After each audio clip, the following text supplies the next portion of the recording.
ಮಾತರ್ಮೇ ಮಾತರಿಶ್ವಂ ಪಿತರತುಲಗುರೋ ಭ್ರಾತರಿಷ್ಟಾಪ್ತಬಂಧೋ ಸ್ವಾಮಿನ್ನ ಸರ್ವಾಂತರಾತ್ಮನ್ನಜರ ಜರಯಿತರ್ಜನ್ಮ ಮೃತ್ಯಾಮಯಾನಾಂ ಗೋವಿಂದೇ ದೇಹಿ ಭಕ್ತಿಂ ಭವತಿ ಚ ಭಗವನ್ನೂರ್ಜಿತಾಂ ನಿರ್ನಿಮಿತ್ತಾಂ ನಿರ್ವ್ಯಾಜಾಂ ನಿಶ್ಚಲಾಂ ತದ್ಗುಣಗಣ ಬೃಹತೀಂ ಚಾಶ್ವತೀಮಾಶುದೇವ ನಾರಾಯಣಂ ನಮಸ್ಕೃತ್ಯ ನರಂ ಚೈವ ನರೋತ್ತಮಂ ದೇವೀಂ ಸರಸ್ವತೀಂ ವ್ಯಾಸಂ ತತೋ ಜಯಮುದೀರಯೇ ವಿಜಾನತಾಂ ಅವಿತ್ತಸ್ಯ ಮಧ್ವಸ್ಯ ಜಗತಿ ಗುರೋಃ ಪೂರ್ವಾಚಾರ್ಯಮಹಿಷ್ಠಾನಾಮಿಯಂ ಪ್ರಣತಿಮಾಲಿಕಾ ಪೂರ್ಣಜ್ಞಾನಾಯ ವಿದ್ಮಹೇ ಪೂರ್ಣಾನಂದಾಯ ಧೀಮಹಿ ತನ್ನೋ ವ್ಯಾಸ ಪ್ರಚೋದಯಾತ್.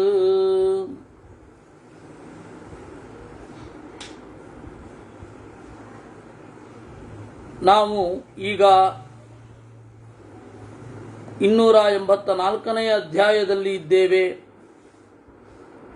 ಇದು ಕೂಡ ಬಿಡಿಬಿಡಿಯಾದ ಸುಭಾಷಿತಗಳು. ಇದು ದೃಷ್ಟಾಂತ ಸಾಗರ. ಇದು ದೃಷ್ಟಾಂತ ಸಾಗರ. ಸುಮಾರು ನೋಡ್ತಾ ಇದ್ರೆ 62 ಶ್ಲೋಕ ಇದೆ. ಆ 62 ಶ್ಲೋಕಗಳಲ್ಲಿ ದೃಷ್ಟಾಂತವನ್ನ ನಿರೂಪಣೆ ಮಾಡ್ತಾರೆ. ದೃಷ್ಟಾಂತದ ಮೂಲಕ ಬಿಡಿಬಿಡಿಯಾಗಿ, ಏಕೆಂದರೆ ಹಿಂದಿನ ಅಧ್ಯಾಯದಲ್ಲಿ ಕರ್ಮಯೋಗ ಹೇಗಿರಬೇಕು, ಕರ್ಮಯೋಗದ ರಹಸ್ಯ ಏನು ಅನ್ನೋದನ್ನು ನಿರೂಪಣೆ ಮಾಡಿದ್ರು. ಈ ಅಧ್ಯಾಯದಲ್ಲಿ ಅದರ ದೃಷ್ಟಾಂತಗಳನ್ನ ಕೊಡ್ತಾ ಇದ್ದಾರೆ. ಅದರಲ್ಲಿ ನಾವು ಎಲ್ಲಿಯ ತನಕ ನೋಡಿದ್ವಿ ಅಂತ ಹೇಳಿದ್ರೆ, ಒಬ್ಬ ಸ್ನೇಹಪೂರ್ಣೇ ಯಥಾ ಪಾತ್ರೆ ದೀಪಮಾದಾಯ ನಿಶ್ಚಲಂ ಪುರುಷೋ ಯತ್ತ ಆರೋಹೇತ್ ಸೋಪಾನಂ ಯುಕ್ತಮಾನತಃ.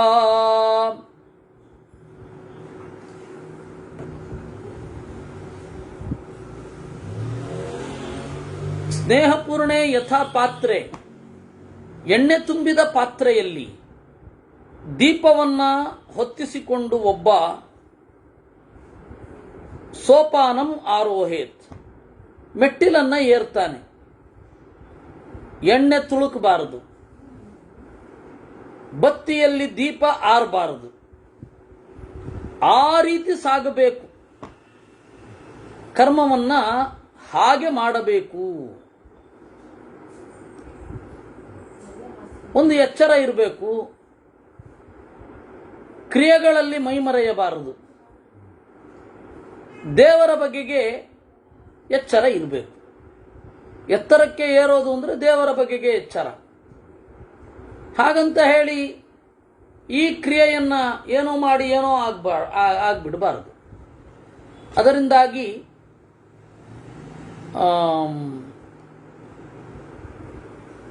ನಮ್ಮ ಸ್ವಾಮಿಗಳು, ಪೇಜಾವರ ಸ್ವಾಮಿಗಳು, 2 ಏಕಾದಶಿ ಬಂದಾಗ, ವೃದ್ಧಾಪ್ಯ ಬೇರೆ, 2ನೇ ಏಕಾದಶಿ ಏನೂ ಮಾಡ್ಲಿಕ್ಕೆ ಆಗ್ತಾ ಇರಲಿಲ್ಲ. ಅವ್ರ ವಯಸ್ಸೇನು, ಅವರ ಇದೇನು. ಅವಾಗ ಯಾವುದಾದ್ರೂ ಭಕ್ತಿಪೂರ್ಣ ಚಿತ್ರವನ್ನು ತೋರಿಸ್ಬೇಕು. ಭಕ್ತ ಕುಂಬಾರ ಅಂತ ಹೇಳಿ ಒಂದು ಫಿಲ್ಮನ್ನ ಸ್ವಾಮಿಗಳಿಗೆ ತೋರಿಸಿದ್ರು. ಸ್ವಾಮಿಗಳು ಬಹಳ ಇಷ್ಟ ಆಯಿತು ಅವರಿಗೆ. ಆದರೆ ಆ ಮಗುವನ್ನ ಸೇರಿಸೋನು ಕಚಕಚ ಅಂತ ತುಳಿದು ಬಿಡ್ತಾನಲ್ಲ, ಅದು ಅವ್ರಿಗೆ ಇಷ್ಟವೇ ಆಗಲಿಲ್ಲ. ಅವ್ರಿಗೆ. ಅಲ್ಲ, ಮಗುವನ್ನ ಹಾಗೆ ಕಚಕಚ ಅಂತ ತುಳಿಯೋದೆ, ಎಷ್ಟೇ ಭಕ್ತಿ ಇದ್ರೂ ಹಂಗೆ ಮೈ ಮರಿಬಾರದು ಅಂತ ಅವರು. ಆಮೇಲೆ ಮುಟ್ಟಲ್ಲ ಅಂತ ಪ್ರತಿಜ್ಞೆ ಮಾಡಿರ್ತಾನೆ. ಹೆಂಡತಿಯನ್ನು ಮುಟ್ಟಲ್ಲ ಅಂತ ಏನೋ ಕಾರಣಕ್ಕೆ ಅವಳು ಮುಟ್ಟೋದೊಂದು ಕೈ ಕತ್ತರಿಸ್ಕೊಂಡ್ಬಿಡ್ತಾನೆ. ಅದು ಈ ಸ್ವಾಮಿಗಳಿಗೆ ಇಷ್ಟವೇ ಆಗಲಿಲ್ಲ. ಅದು ಈ ಥರ ಎಲ್ಲ ಇರಬಾರ್ದಪ್ಪ, ದೇವರಲ್ಲಿ ಭಕ್ತಿ ಇರಬೇಕು ಅನ್ನೋದು ಸತ್ಯ. ಆದರೆ ಲೋಕದ ಬಗ್ಗೆ ಕಾರುಣ್ಯ ಇರಬೇಕು ಅಂತ ಅನ್ನೋದು ಸತ್ಯ. ಆಮೇಲೆ ತಾನು ಕೆಲಸ ಮಾಡುವ ಒಳ್ಳೆಯ ಅವಕಾಶಗಳನ್ನ ತಪ್ಪಿಸ್ಕೊಳ್ಬಾರದು ಅಂತನೂ ಇರಬೇಕು. ಅಂದ್ರೆ ಅವ್ರ ಯೋಚನೆ, ಮಹಾಭಾರತದ ವಾಕ್ಯ ಅವರಿಗೆ ನೆನಪಿತ್ತು ಅಂತ ನಾನು ಹೇಳಲಿಕ್ಕೆ ಹೋಗಲ್ಲ, ಆದ್ರೆ ಅದು ಅದಕ್ಕೆ ಟ್ಯೂನ್ ಆಗಿ ಇತ್ತು ಅಂತ ಹೇಳಲಿಕ್ಕೆ. ಸ್ನೇಹಪೂರ್ಣೆ ಯಥಾ ಪಾತ್ರೆ ದೀಪಮಾದಾಯ ನಿಶ್ಚಲಂ ಪುರುಷೋ ಎತ್ತ ಆರೋಹೇತ್ ಸೋಪಾನಂ ಯುಕ್ತ ಮಾನಸಃ. ಸ್ನೇಹ ತುಂಬಿದ ಪಾತ್ರೆಯಲ್ಲಿ ಅವರು ವಸ್ತುತಃ ದೇವರ ಇದೆಲ್ಲ ಬಂದಾಗ ಅಳ್ತಾ ಇದ್ರು ಅವರು. ಆದ್ರೆ ಈ ಅಂಶ ಬಂದಾಗ, ತುಳಿಯೋದು ಬಂದಾಗ ಒಂಚೂರು ಇಷ್ಟ ಆಗಲಿಲ್ಲ ಅವರಿಗೆ. ಸ್ನೇಹದಿಂದ ತುಂಬಿದ ಪಾತ್ರೆಯಲ್ಲಿ, ಅಂದ್ರೆ ಸ್ನೇಹ ಅಂದ್ರೆ ಎಣ್ಣೆ, ಎಣ್ಣೆ ತುಂಬಿದ ಪಾತ್ರೆಯಲ್ಲಿ ದೀಪವನ್ನ ಇಟ್ಟುಕೊಂಡು ಹೋಗುವಾಗ ಎಣ್ಣೆ ತುಳುಕಬಾರದು, ದೀಪ ಆರಬಾರದು, ಮೆಟ್ಟಿಲನ್ನ ಏರಬೇಕು. ಮೂರೂ ಕೆಲಸವನ್ನ ಒಬ್ಬ ಜಾಣನಾದವ ತನ್ನ ಇಂದ್ರಿಯ ಸಾಮರ್ಥ್ಯದಿಂದ ಬ್ಯಾಲೆನ್ಸ್ ಮಾಡಿಕೊಂಡು ಮನಸ್ಸನ್ನ ಏಕಾಗ್ರವಾಗಿಸಿಕೊಂಡು ಒಟ್ಟಿಗೆ ಮೇಲ್ಗಡೆ ಹೋಗ್ತಾನೆ. ಆ ರೀತಿ ಒಬ್ಬ ಕ್ರಿಯೆಯನ್ನು ಮಾಡುವಾಗ ಜಗತ್ತಿಗೆ ಹಿತ ಆಗಿರಬೇಕು, ದೇವರ ಭಕ್ತಿ ಇರಬೇಕು, ಆ ಕ್ರಿಯೆಯಲ್ಲಿ ಮೈ ಮರೆತು ಇನ್ನೇನೋ ಅನರ್ಥ ಆಗಬಾರದು, ಹಾಗೆ ಇರಬೇಕು ಅಂತ. ಅದು ಹೋದ ಬಾರಿ ಆಗಿತ್ತು ಇತಿ ಪೂರ್ವಕಥಾನುವಾದ. ಅದೇ ರೀತಿ ತನ್ನನ್ನ ಶುದ್ಧಗೊಳಿಸಿಕೊಳ್ಳಬೇಕು. ಯಥಾ ನಾವಂ ಚ ಕೌಂತೇಯ ಕರ್ಣಧಾರ ಸಮಾಹಿತ ಮಹಾರ್ಣವ ಗತಂ ಶೀಘ್ರಂ ನಯೇತ್ ಪಾರ್ಥಿವ ಪತ್ತನಂ. ಒಬ್ಬ ಕರ್ಣಧಾರ, ಕರ್ಣ ಅಂದ್ರೆ ಹಡಗನ್ನ ತಿರುಗಿಸುವ ಯಂತ್ರ. ಆ ಯಂತ್ರವನ್ನ ಚೆನ್ನಾಗಿ ನಡೆಸಬಲ್ಲವ ನಾವಿಕ ಇದ್ದಾನಲ್ಲ, ಅವನು ದೊಡ್ಡ ಒಂದು ಸಮುದ್ರದಲ್ಲಿ ಗಾಳಿಗೆ ಎದುರಾಗಿ, ಅದರ ಒಳಗಾಗಿ, ಪ್ರಾಣಿಗಳಿಗೆ ಸಿಗದ ಹಾಗೆ ವೇಗವಾಗಿ ನಡೆಸ್ಕೊಂಡು ಹೋಗ್ತಾನೆ. ಅದಕ್ಕೆ ಬೇಕಾಗಿರೋದು ಏಕಾಗ್ರತೆ ಮತ್ತೆ ಬೇಗ ಸ್ಫೂರ್ತಿ, ಯಾವ ರೀತಿ ಡಿಸಿಷನ್ ಮೇಕಿಂಗ್ ಕೆಪಾಸಿಟಿ. ಆ ರೀತಿ ತದ್ವದ್ ಆತ್ಮ ಸಮಾಧಾನಂ, ತನ್ನನ್ನ ವಶದಲ್ಲಿಟ್ಟುಕೊಂಡು ದುರ್ಗಮವಾದ ಸ್ಥಾನವನ್ನು ಬೇಗ ಹೊಂದಬೇಕು. ಸಾರಥಿಶ್ಚ ತತ್ ಯಥಾಯುಕ್ತ್ವಾ ಸದಶ್ವಾನ್ ಸುಸಮಾಹಿತಃ ದೇಶಮಿಷ್ಟಂ ನಯತ್ಯಾಶು ಧನ್ವಿನಂ ಪುರುಚರಷಭಾ. ಸಾರಥಿಯೊಬ್ಬ ಕುದುರೆಗಳನ್ನು ಅಂಕೆಯಲ್ಲಿ ಇಟ್ಟುಕೊಂಡು ಬಿಲ್ಗಾರನನ್ನ ಬೇಕಾದ ಸ್ಥಾನಕ್ಕೆ ಒಯ್ಯುತ್ತಾನೆ, ಆಯುಧಗಳಿಂದ ತಪ್ಪಿಸುತ್ತಾನೆ. ಎಷ್ಟು ಬಾಣಗಳಿದೆ ಅಂತ ಲೆಕ್ಕ ಇಟ್ಕೊಂಡಿರ್ಬೇಕು, ಸಿಎಗಿಂತ ಜೋರಾಗಿರ್ಬೇಕು ಅವನು. ಎಷ್ಟು ಆಯುಧ ಎಸೆದಿದ್ದಾನೆ ಇವನು, ಎಷ್ಟು ಆಯುಧ ಬೇಕು. ಅದರಿಂದಾಗಿ ಆಯುಧ ಮುಗಿತಾ ಇರಲಿಕ್ಕೆ ಸಂಜ್ಞೆ ಮಾಡಬೇಕು. ಎಲ್ಲ ದೊಡ್ಡ ಕೆಲಸ ಸಾರಥಿಯದ್ದು. ಕುದುರೆಯನ್ನು ರಕ್ಷಣೆ ಮಾಡಬೇಕು, ಯಾವ ಕಡೆಯಿಂದ ಅಟ್ಯಾಕ್ ಮಾಡಬೇಕು ಅಂತ ಗೊತ್ತಿರಬೇಕು. ಬಹಳ ದೊಡ್ಡ ಕೆಲಸ. ಹಾಗೆ ಸಾರಥಿಯೊಬ್ಬ ಯುದ್ಧರಂಗದಲ್ಲಿ ರಥಿಕನನ್ನ ಚೆನ್ನಾಗಿ ನಡೆಸುವ ಹಾಗೆ ಈ ಮಾನಸಿಕವಾಗಿ ಒಬ್ಬ ಮನಸ್ಸು ಅನ್ನುವ ಕಡಿವಾಣವನ್ನು ಇಟ್ಟುಕೊಂಡು ಇಂದ್ರಿಯಗಳೆಂಬ ಕುದುರೆಯನ್ನ ನಿಯಂತ್ರಣ ಮಾಡ್ತಾ ಸರಿಯಾದ ಜಾಗಕ್ಕೆ ಹೋಗಬೇಕು. ಅದೇ ಹೇಳಿದ್ನಲ್ಲ, ಇದು ಬಿಡಿಬಿಡಿಯಾದ ಸುಭಾಷಿತಗಳ ಒಂದು ಗುಚ್ಛ. ಒಂದು ಮಾತು ಹೇಳ್ತೇನೆ, ಒಂದು ಕಾಲದಲ್ಲಿ ಶಾಸ್ತ್ರದ ಉಪನ್ಯಾಸ ಅಂತ ಹೇಳಿದ್ರೆ ಕಥೆಯನ್ನ ಹೇಳ್ತಾ ಇರ್ತಿದ್ರು. ಬಹಳ ಹಿಂದೆ ಗೋವಿಂದ ಸುಂದರ ಕಥಾ ಸುಧಯಾಸು ತೃಪ್ತ ಅಂತ ಹೇಳಿ, ಗೋವಿಂದ ಸುಂದರ ಕಥಾ ಸುಧಯಾಸ ನೃಣಾಂ ಆನಂದಯನ್ನಖಿಲ ಕೇವಲಮಿಂದ್ರಿಯಾಣಿ ಅಂತ ಮಧ್ವರ ತಂದೆ ಅನಂತಾಸನ ದೇವರ ಹತ್ತಿರ ಭಾಗವತಾದಿ ಪುರಾಣಗಳನ್ನು ಹೇಳ್ತಾ ಇದ್ರು. ಅವಾಗೆಲ್ಲ ಹೇಗಿದ್ದಿರಬಹುದು? ಶ್ಲೋಕ ಅರ್ಥ, ಗುಟ್ಟಾದ ಸಂಗತಿ ಇದ್ರೆ ಅಥವಾ ಅದನ್ನು ವಿಸ್ತಾರ ಮಾಡಿ ಹೇಳೋದಷ್ಟೆ. ಆಮೇಲೆ ನಾವು ನೋಡ್ತಾ ಇದ್ದದ್ದು ನಂತರ ಭಾಗವತಾದಿಗಳ, ರಾಮಾಯಣಾದಿಗಳ, ಭಾರತಾದಿಗಳ ಒಂದು ಚಿಂತನೆ ಏನಾಯಿತು, ಕಡಿಮೆ ಆಗ್ತಾ ಹೋಯಿತು. ನ್ಯಾಯಾಮೃತಾದಿ ಗ್ರಂಥಗಳದ್ದು ಜಾಸ್ತಿ ಆಯಿತು. ಆಮೇಲೆ ಅಲ್ಲಿಂದಲೂ ಬರ್ತಾ ಇದ್ದ ಹಾಗೇನೆ ದೃಷ್ಟಾಂತ ಕಥೆಗಳು ಶುರು ಆಯಿತು ಜನಸಾಮಾನ್ಯರಿಗಾಗಿ ಅಂತ. ರಾಮಕೃಷ್ಣ ಪರಮಹಂಸರು, ಸ್ವಾಮಿ ರಾಮತೀರ್ಥರು ಅವರೆಲ್ಲ ದೃಷ್ಟಾಂತ ಕಥೆಗಳನ್ನು ಶುರು ಮಾಡಿದ್ರು. ನಿಮಗೆ ಯೋಗ ವಾಸಿಷ್ಠ ಅಂತ ಒಂದು ಗ್ರಂಥ ಇದೆ. ಆ ಯೋಗ ವಾಸಿಷ್ಠದ ತುಂಬ ದೃಷ್ಟಾಂತ ಕಥೆಗಳೇ ಇರೋದು. ಮಾಯಾವಾದವನ್ನು ಸಮರ್ಥನೆ ಮಾಡುವ ಒಂದು ಗ್ರಂಥ, ಹೊರಗಡೆ ರಾಮಾಯಣದ ಒಂದು ರೂಪುರೇಖೆಗಳನ್ನು ಇಟ್ಟುಕೊಂಡು ಮಾಯಾವಾದವನ್ನು ಸಮರ್ಥನೆ ಮಾಡುವ ಗ್ರಂಥ ಯೋಗ ವಾಸಿಷ್ಠ ಅಂತ. ನಮ್ಮವರು ರಾಮಚಂದ್ರನ ಪೂಜೆ ಮಾಡಿದ್ದ ಅಂತ ಹೇಳಲಿಕ್ಕೆ ಆ ಗ್ರಂಥ ಕೋಟ್ ಮಾಡ್ತಾರೆ. ಉಳಿದ ಅಂಶವನ್ನು ಒಪ್ತೀರಾ ಅಂತ ಕೇಳಿದ್ರೆ ಏನು ಹೇಳೋದು? ಈ ತುಂಡು ಓದು ಅನ್ನೋದು ಅಪಾಯಕಾರಿ ಅನ್ನೋದಕ್ಕೆ ನಾನು ಇದನ್ನು ಹೇಳ್ತಾ ಇರೋದು. ಬಹಳ ಅಪಾಯಕಾರಿ. ಯಾರು ಅಂತ ಗೊತ್ತಿಲ್ಲ. ಅವರು ವಾಲ್ಮೀಕಿಗಳೇ ಅಂತಾರೆ, ವಸಿಷ್ಠರೇ ಅಂತಾರೆ, ಯಾರು ಅಂತ ಗೊತ್ತಿಲ್ಲ. ಇರಲಿ, ಅದೇನು ಬೇಕಾದ್ರೆ ಇರಲಿ. ಅದೇನಾಗಿದೆ, ದೃಷ್ಟಾಂತ ಅಂತ ಬಂತು. ದೃಷ್ಟಾಂತ ಕಥೆಗಳನ್ನು ಹೇಳೋದು, ಚಿಕ್ಕ ಚಿಕ್ಕ ದೃಷ್ಟಾಂತಗಳನ್ನು ಹೇಳುವ ಮೂಲಕ ಜನರಿಗೆ ಒಂದು ವಿಷಯವನ್ನು ಮನಮುಟ್ಟಿಸುವುದು ಅಂತ. ಪೇಜಾವರ ಸ್ವಾಮಿಗಳೆಲ್ಲ ಉಪನ್ಯಾಸ ಶುರು ಮಾಡಬೇಕಾದ್ರೆ ಅವರ ಕಾಲದ ಟ್ರೆಂಡ್ ಅದನ್ನೇ ಶುರು ಮಾಡಿದ್ರು. ಅವರು ಕಡೆ ತನಕ ಅದನ್ನು ಇಟ್ಕೊಂಡಿದ್ರು. ಒಂದು ದೃಷ್ಟಾಂತವನ್ನು ಹೇಳಿ ಆ ದೃಷ್ಟಾಂತದ ಸಮನ್ವಯಗಳನ್ನು ನಮ್ಮಲ್ಲಿ ಈ ಲೋಕದಲ್ಲಿ ಮಾಡಿ ಮುಂದುವರಿತಾ ಇದ್ರು. ನಂತರದ ತಲೆಮಾರು, ಪೇಜಾವರ ಸ್ವಾಮಿಗಳ ನಂತರದ ತಲೆಮಾರು ಅಂತಂದ್ರೆ ಈಗಣ ಪೇಜಾವರ ಸ್ವಾಮಿಗಳು ಇರಬಹುದು, ಈಗಣ ದೊಡ್ಡ ಅದಮಾರು ಸ್ವಾಮಿಗಳು, ದೊಡ್ಡ ಪಲಿಮಾರು ಸ್ವಾಮಿಗಳು, ಆ ತರಹದವರು ಅಷ್ಟಾಗಿ ದೃಷ್ಟಾಂತ ಕತೆ ಹೇಳಲ್ಲ ಅನ್ನೋದೊಂದು ಸಮಾಧಾನ. ಯಾಕೆಂದ್ರೆ ಆ ದೃಷ್ಟಾಂತ ಏನಿದೆ ನಮಗೆ ತಿರುಗುಬಾಣವೂ ಆಗಬಹುದು. ಎಲ್ಲವನ್ನ ಸಮನ್ವಯ ಮಾಡಲಿಕ್ಕೆ ಹೋಗಿ ಕಡೆಗೆ ನಮಗೆ ತಿರುಗುಬಾಣವೂ ಆಗಬಹುದು. ಅದರಿಂದಾಗಿ ಆ ಒಂದು ಕಾಲದಲ್ಲಿ ಒಂದು ಟ್ರೆಂಡ್.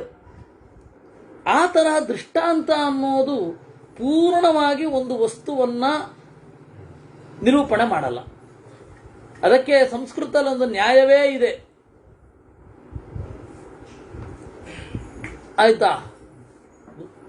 ನ್ಯಾಯವೇ ಇದೆ. ಅದು ಏನು? ನಹಿ ದೃಷ್ಟಾಂತೆ ಸರ್ವಸಾಮ್ಯಂ. ದೃಷ್ಟಾಂತದಲ್ಲಿ ಪೂರ್ತಿಯಾಗಿ ನೀವು ಸಿಮಿಲಾರಿಟಿಯನ್ನು ಕಾಣಲಿಕ್ಕೆ ಸಾಧ್ಯವಿಲ್ಲ. ಏನು ಹೇಳ್ತಾ ಇದ್ದಾರೆ ಅದನ್ನು ಬಳಸಬೇಕು ಅಂತ. ದುರಂತ ಅಂದರೆ ಅದನ್ನು ಯುಕ್ತಿಯಾಗಿ ಬಳಸುವಂತಹ ಉಪನ್ಯಾಸಕಾರರಿದ್ದಾರೆ. ಒಂದು ಇವತ್ತ್ಯಾಕೋ ಜೋಕ್ ಹೇಳಬೇಕು ಅನ್ನಿಸ್ತಾ ಇದೆ. ಹೇಳ, ಬಹಳ ದಿವಸ ಆಗಿದೆ ನಾನು ಆ ತರಹದ ಎಲ್ಲೋ ಜೋಕ್ ಹೇಳಿ. ಇದು ನಮ್ಮ ಗುರುವೆಂಕಟಾಚಾರ್ಯ ಸ್ವಾಮಿಗಳು ಹೇಳ್ತಾ ಇದ್ದ ಜೋಕ್. ಒಂದು ಸ್ವಲ್ಪ ಹರಟೆ ಇರಬೇಕಲ್ಲ ಉಪನ್ಯಾಸ ಅಂದರೆ. ಬಹಳ ದಿವಸ ಆಯಿತು ಹರಟೆ ಹೊಡೆದು, ಹೀಗಾಗಿ ಇದೊಂದು ಹರಟೆ. ದೃಷ್ಟಾಂತ ಅನ್ನೋದು ಯಾವ ರೀತಿ ಆಗಿರುತ್ತೆ, ಕೆಲವೊಮ್ಮೆ ಹೆಂಗೆ ಹೋಗುತ್ತೆ ಅಂದರೆ ಜನರು ಗ್ರಹಿಸೋದು ಬೇರೆ ತರಹ. ಪ್ರಸಿದ್ಧ ಆಪಾದಮೌಳಿ ಪರ್ಯಂತಂ ಕೃಷ್ಣನು ಬಲಗೈಯಲ್ಲಿ ಕಡಗೋಲು ಹಿಡ್ಕೊಂಡಿದ್ದಾನೆ, ಗುರುಣಾಂ ಆಕೃತಿ ಸ್ಮರೇತ್. ಮಧ್ವಾಚಾರ್ಯರು ಪ್ರತಿಷ್ಠೆ ಮಾಡಿದ್ದಾರೆ. ಯಾರೋ ಒಬ್ರು ಬಂದ್ರಂತ, ಅಲ್ಲ ಆಚಾರ್ಯ ನೀವು ತಪ್ಪು ಹೇಳ್ತಾ ಇದ್ದೀರಲ್ವಾ, ಆ ಶ್ಲೋಕಕ್ಕೆ ಅರ್ಥ ಅಲ್ಲ. ಆಚಾರ್ಯ ಹೇಳ್ತಾ ಇದ್ದವರು ಪಕ್ಕದ, ನೋಡ್ರಿ ನಾವು ಕೃಷ್ಣನ್ಗೆ ಹೋಗಿರ್ಲಿಲ್ಲ, ಅಲ್ಲಿ ಪಶ್ಚಿಮದಲ್ಲಿ ತಿರುಗಿರ್ಲಿಲ್ಲ ಕೃಷ್ಣ. ಹೌದು, ಕಡಗೋಲು ಹಿಡ್ಕೊಂಡಿರ್ಲಿಲ್ಲ, ಹಿಡ್ಕೊಂಡಿದ್ ನೋಡಿ, ಇಲ್ಲ ಅಂತ ಹೇಳ್ತಾ ಇದ್ದಾರೆ ಇವರು. ಏನಾಗ್ಬೇಡ. ಅದಕ್ಕಾಗಿ ಬಹಳ ದೃಷ್ಟಾಂತಗಳನ್ನ ಕೊಟ್ಟು ಜನರನ್ನ ಮಂಗನು ಮಾಡಬಹುದು, ಏನಕ್ಕೋ ಏನೋ ಹೇಳಿಯೂ ಮಂಗ ಮಾಡಬಹುದು. ಅದರಿಂದಾಗಿ ಮೂಲನಿಷ್ಠರಾಗಿರ್ಬೇಕು. ಆದರೆ ವೇದವ್ಯಾಸರು ಯಾಕೆ ಈ ದೃಷ್ಟಾಂತಗಳನ್ನು ಹೇಳಿದರು? ಅನೇಕ ತರಹದ ಉಪನ್ಯಾಸಗಳಲ್ಲಿ ಇದು ಒಂದು ದೃಷ್ಟಾಂತ ಒಂದು ಇರಬೇಕು ಅಷ್ಟೇ. ಅದರ ಅರ್ಥ ದೃಷ್ಟಾಂತದಿಂದಲೇ ತುಂಬಿಸಿ ಅಂತಲ್ಲ. ನೀವು ಒಂದು ಹೇಗೆ ಅಂತ ಒಂದು ಗಮನ ಬರಲಿಕ್ಕೆ ಈ ತರಹ ಅವರು ವೇದವ್ಯಾಸರು ಮಾಡಿದ್ರು. ಇಡೀ ಹಾಗಿಲ್ವಲ್ಲ, ಇಡೀ ಮಹಾಭಾರತ ಹಾಗಿಲ್ವಲ್ಲ. ತಥೈವ ನೃಪತೆ ಯೋಗಿ ಧಾರಣಾತು ತಮಾಹಿತಃ ಪ್ರಾಪ್ನೋತ್ಯಾಚು ಪರಂ ಸ್ಥಾನಂ ಲಕ್ಷ್ಯಂ ಮುಕ್ತ ಇವಾಚುಗಃ ಆವೇಶ್ಯಾತ್ಮನಿ ಚಾತ್ಮಾನಂ ಆತ್ಮನಿ ಪರಮಾತ್ಮನಲ್ಲಿ ಆತ್ಮಾನಂ ಮನಸ್ಸನ್ನು ಆವೇಶ ತೊಡಗಿಸಿ ಅಚಲಃ ಹೊರಗಡೆಯ ಪರಿಣಾಮಗಳಿಂದ ಬದಲಾಗದೆ ದೇವರಲ್ಲಿ ನೆಲೆಗೊಂಡಿರ್ತಾನೆ. ಜಲಂ ಹಂತೆ ವಮೀನಾನಾಂ ಪದಮಾಪ್ನೋತಿ ಸೋಜರಂ. ನೀರಿನಲ್ಲಿ ಇದ್ದವ ಒಬ್ಬ ಬಲೆ ಬೀಸುವವ ಅಂಬಿಗ ಯಾವ ರೀತಿ ಅಥವಾ ಬೆಸ್ತ ಮೀನನ್ನು ಟ್ರೇಸ್ ಮಾಡ್ತಾನೋ ಅಷ್ಟು ಸೂಕ್ಷ್ಮತೆ ಇರುತ್ತೆ ಅವನಿಗೆ. ಹೋಗಿ ಹೋಗಿ ಹೋಗಿ ಹೋಗಿ ಆ ರೀತಿ ದೇವರನ್ನ ಧ್ಯಾನ ಮಾರ್ಗದಲ್ಲಿ ಹುಡುಕುವವ ಆ ರೀತಿ ಕಂಡುಕೊಳ್ತಾನೆ. ನಾಭ್ಯಾಂ ಕಂಠೇ ಚ ಶೀರ್ಷೇ ಚ ಹೃದಿ ವಕ್ಷಸಿ ಪಾರ್ಶ್ವಯೋ ದರ್ಶನೆ ಶ್ರವಣೆ ಚೈವ ಘ್ರಾಣೆ ಚಾಮಿತ ವಿಕ್ರಮ ಸ್ಥಾನೇಶ್ವೇತೇಷು ಯೋ ಯೋಗಿ ಮಹಾವೃತಂ ಸಮಾಹಿತಃ ಆತ್ಮನ ಸೂಕ್ಷ್ಮಮಾತ್ಮಾನಂ ಯುಂಕ್ತೆ ಸಮ್ಯಗ್ ವಿಷಾಂಪತೆ. ಇಲ್ಲಿ ನೋಡಿ, ಇಲ್ಲಿ ತನಕ ದೃಷ್ಟಾಂತಗಳನ್ನು ಹೇಳ್ತಾ ಬಂದವರು ಠಕ್ಕ ದಾರ್ಷ್ಟಾಂತಿಕಕ್ಕೆ ಬರ್ತಾರೆ. ನಾಭಿಯಲ್ಲಿ ಕಾನ್ಸಂಟ್ರೇಟ್ ಮಾಡ್ತಾನೊಬ್ಬ, ನಾಭ್ಯಾಂ, ಯಾಕೆಂದ್ರೆ ಅಲ್ಲಿಂದ ಅವನು ಮೇಲ್ಗಡೆ ಏಳಬೇಕು. ಕೆಳಮುಖವಾದ ತಮ್ಮ ಆಸಕ್ತಿಯನ್ನ ಮೇಲ್ಮುಖವಾಗಿಸಿಕೊಳ್ಳಬೇಕು. ಅದನ್ನೇ ಕುಂಡಲಿನಿ ಜಾಗೃತಿ ಅಂತ ಕರೆಯೋದು. ಈಗಲೂ ಕುಂಡಲಿನಿ ಜಾಗೃತಿಯೇ ಆಗ್ತಾ ಇರೋದು. ಇದನ್ನು ಮಾಡ್ತಾ ಇದ್ದಾಗ ನೀವು ದೇವರನ್ನ ನೆನಪಿಸಿಕೊಂಡ್ರೆ, ಆ ವಿಷಯದಲ್ಲಿ ಇದ್ರೆ ಅದೇ ಕುಂಡಲಿನಿ ಜಾಗೃತಿ, ಮತ್ತೇನೂ ಅಲ್ಲ. ಅದರಿಂದಾಗಿ ನಾಭ್ಯಾಂ, ಆಮೇಲೆ ಕಂಠೇ, ಕಂಠದಲ್ಲಿ ಮನಸ್ಸನ್ನು ನಿಲ್ಲಿಸಿ ದೇವರು ಈ ಎಲ್ಲ ಆಂತರಿಕ ವ್ಯಾಪಾರಗಳನ್ನು ಮಾಡ್ತಾ ಇದ್ದಾನೆ ಅಂತ ಚಿಂತಿಸಬೇಕು.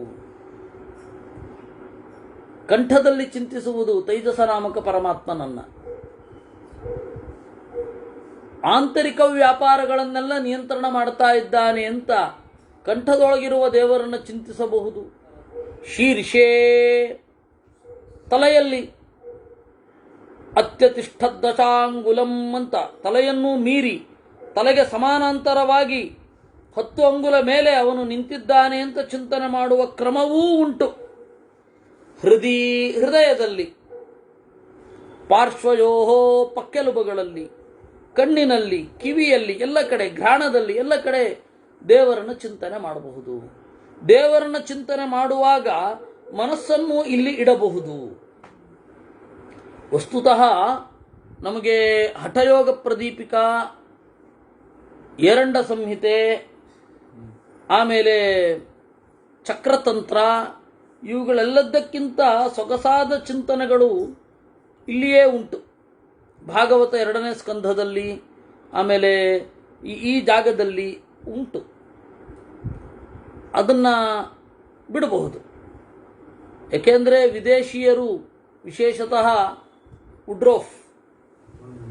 ಜಾನ್ ವುಡ್ರೋಫ್ ಅವರು ಕೋಲ್ಕತ್ತಾದ CJI ಸ್ವಾತಂತ್ರ್ಯ ಪೂರ್ವ ಭಾರತದಲ್ಲಿ ಅವರೇ ಕಡೇ ಅಭಾರತೀಯರು CJI ಅಲ್ಲಿದ್ದರು. ಅವರು ಶೈವತಂತ್ರದ ಬಗ್ಗೆನೇ ಹೆಚ್ಚು ಬರೆದರು, ಶಾಕ್ತತಂತ್ರದ ಬಗ್ಗೆನೇ ಹೆಚ್ಚು ಬರೆದರು. ವೈಷ್ಣವ ತಂತ್ರದ ಕಡೆಗೆ ಅವರ ಮನಸ್ಸು ಒಲಿಯಲಿಲ್ಲ, ಯಾಕೆಂದರೆ ರೋಚಕತೆ ಇಲ್ಲ ಅಂತ. ರೋಚಕತೆ ಇತ್ತು, ಸ್ವಲ್ಪ ಒಳನೋಟ ಇರಬೇಕಷ್ಟೇ. ಏನ್ ಮಾಡೋದು, ಎಲ್ಲರಿಗೂ ಸಿಗಬೇಕು ಅಂತ ಇಲ್ವಲ್ಲ. ಅದರಿಂದಾಗಿ ಈ ಸ್ಥಾನಗಳಲ್ಲಿ ದೇವರನ್ನ ಚಿಂತಿಸಬೇಕು. ಆತ್ಮನ ಸೂಕ್ಷ್ಮಮಾತ್ಮಾನಂ ಯುಂಕ್ತೆ, ತನ್ನ ಮನಸ್ಸಿನಿಂದ ಸೂಕ್ಷ್ಮನಾದ ಆತ್ಮನನ್ನ ಸೇರುತ್ತಾನೆ. ಯುಂಕ್ತೆ ಸಂಯುಕ್ತನಾಗುತ್ತಾನೆ ಅಂದರೆ ದೇವರನ್ನು ಸೇರ್ತಾನೆ, ದೇವರನ್ನು ಗುರುತಿಸ್ತಾನೆ. ಫಸ್ಟ್ ದೇವರ ಗುರುತು. ಕೃಷ್ಣ ಸ್ಥೂಲವಾಗಿ ಸ್ವಲ್ಪ ಗೊತ್ತಾಗದ ಹಾಗೆ ಕರ್ಮಣ್ಯ ಕರ್ಮ ಯಪ್ಪಶ್ಯೇತ್ ಅಕರ್ಮಣಿ ಚ ಕರ್ಮಯಃ ಅಂತ, ಕರ್ಮದಲ್ಲಿ ಅಕರ್ಮವನ್ನು ನೋಡು, ಅಕರ್ಮದಲ್ಲಿ ಕರ್ಮವನ್ನು ನೋಡು. ಕರ್ಮದಲ್ಲಿ ಅಕರ್ಮ ನೋಡೋದು ಅಂತಂದರೆ ಜಾಗೃತ ಅವಸ್ಥೆಯ ಕ್ರಿಯೆಗಳಲ್ಲಿ ನಾನು ಮಾಡ್ತಾ ಇದ್ದೀನಾ, ಅನ್ನುವ ಒಂದು ಪ್ರಶ್ನೆ ಬಂದರೂ ಸಾಕಂತೆ. ಯಾಕೆಂದ್ರೆ ನೀರು ತಗೊಂಡ್ ಬಾ ಅಂತ ಹೇಳಿದ ಕೂಡಲೇ ಪಾತ್ರೆಯಲ್ಲಿ ನೀರು ತರ್ತೇವೆ. ಯಾರು ಹೇಳಿದ್ರು ಅವನು ಪಾತ್ರೆಯಲ್ಲಿ ನೀರು ತಗೊಂಬ ಅಂತ ಅಂದಿದ್ನ? ಇಲ್ಲ. ಅದು ಹೇಗೆ ಅಷ್ಟು ಚಕ್ಕ ಅದೆಲ್ಲ ಮೂಡುತ್ತೆ. ಅವ್ರು ಬರ್ತಾ ಇದ್ದಾರೆ ಅಂತ ಹೇಳಿದ ಕೂಡಲೇ ಆಯ್ತು ಅಂತ ಅವರು ಅಲ್ಲಿ ಹೊಟ್ಟೋಗತ್ತೆ ಮೆದುಳು.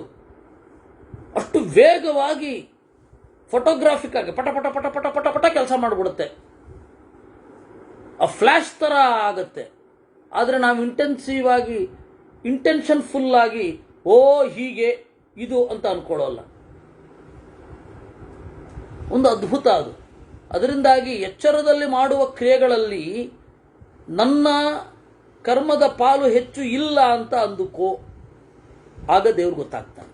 ಅಕರ್ಮಣಿಚ ಕರ್ಮಯಃ, ನಿದ್ರೆಯಲ್ಲಿ ನಾನು ನಿದ್ರೆ ಮಾಡ್ತಾ ಇದ್ದೇನೆ, ಎದೆ ಬಡಿತಾ ಇದೆ, ನಾಡಿ ಮಿಡಿತಾ ಇದೆ, ರಕ್ತ ಹರಿತಾ ಇದೆ.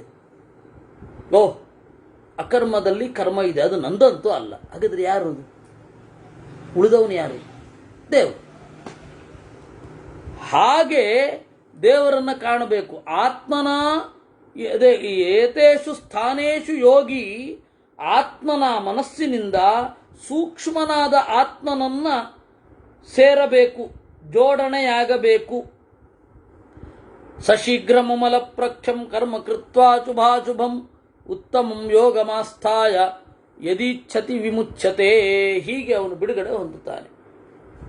ಅದಕ್ಕೆ ಯುಧಿಷ್ಠಿರ ಹೇಳ್ತಾನೆ, ಓಹೋ, ಕೂಡಬೇಕು ಅಂತಂದ್ರೆ ತಿನ್ನೋದು ಸರಿಯಾಗಿರ್ಬೇಕು.